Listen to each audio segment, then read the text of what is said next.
What are the top 3 things that turnkey rental property investors tend to look for in a turnkey rental property?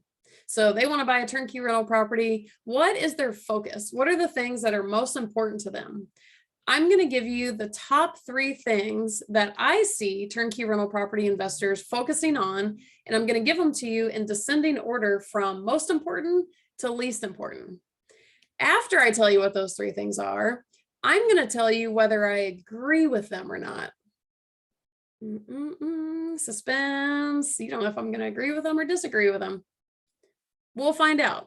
So when I talk to people buying turnkey rental properties, in this order, here's what they tend to be focused on.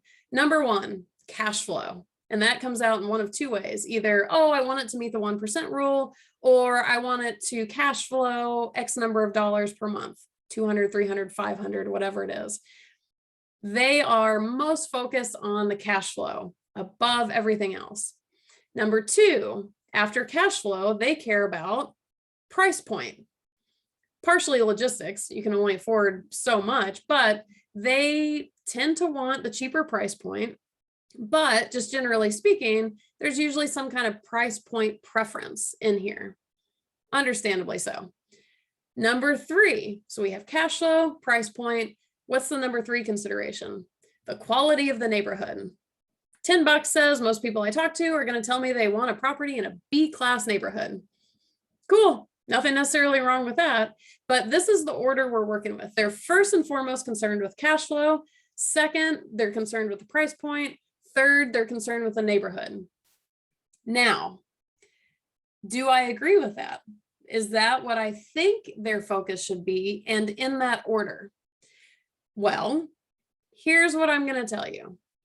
I do believe those top 3 things should be the top focuses, focal points.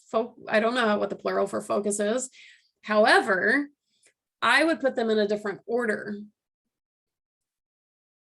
Just saying, here's the order I would put them in. Top priority, neighborhood. Well, why, you might ask? Because I think bad tenants are by far one of the most costly things to an investment property, and vacancy is pretty brutal too. I would prefer to be in a neighborhood that's going to attract a certain quality of tenant and hopefully slightly longer term tenants. If I have a neighborhood that's sketchy tenants and they're constantly turning over, I mean, my wallet's going to blow up. So more than anything else, I think the neighborhood matters for multiple reasons. And there's things like exit strategy, all sorts of dynamics related to the neighborhood. Number 2, I do agree with price point being here, primarily from the logistics standpoint, because if you can't afford a certain property, you just can't afford a certain property. There's nothing left to talk about. So the logistics of what you can afford in terms of the price point matter. Price point, if you have a gazillion dollars and you can buy at any price point you want, this is kind of a moot point because ultimately price point doesn't matter then. It's things like cash flow and neighborhood and all that kind of stuff. But assuming you do have limitations on how much you can afford, price point has to rank up there because it's a logistics problem. Then priority number 3 is the cash flow. And I can hear everyone out there being like, oh man, but like if it doesn't hit the 1% rule, and like, oh my God, why would you buy a property that's like $100 a month cash flow? Again, or not again, because I haven't said it yet. Rental properties are a long-term play. I have now had my rental properties, it's 2021 right now. I've had mine for 11 years. And in 11 years, I have seen the true value of that long-term hold. And 2 things I noticed about this. Number 1, and this has been my experience in my properties. Number 1, that cash flow does increase over time because whatever the cash flow is projected at right now, it's going to go up because of inflation and rent raises and all of that kind of stuff. So even if it's a little bit lower on the cash flow side now, that doesn't mean it's a permanent situation. You're going to be able to increase that over time while your fixed costs don't change a lot because you got a fixed rate loan, all that kind of stuff, in theory. Number 2, no matter how high the cash flow is on one of my properties, if I have bad tenants or I have drama going on in that neighborhood, I never see said cash flow. So for me, that's why the neighborhood and the cash flow completely reverse priorities in my priority list. So going back to what I'm talking about here, turnkey rental property buyers, you're buying a turnkey. Chances are your priority is in order: cash flow, price point, neighborhood.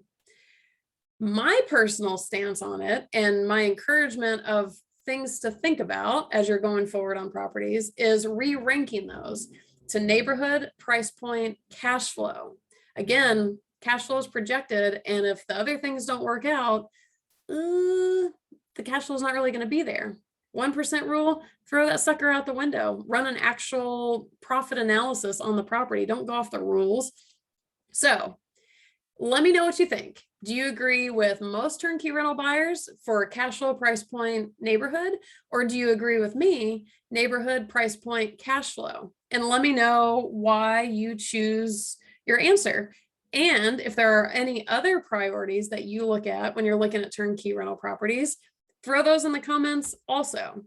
If this was helpful and if it's gotten you kind of rethinking maybe your buying criteria, smash that like button and make sure you're subscribed to my channel. I've got a whole turnkeys playlist and I put out new videos every single week to help you get into turnkey rental properties maybe more gracefully and a little more efficiently than if you kind of had to figure it out on your own. So hit that subscribe button and I will see you on the next video.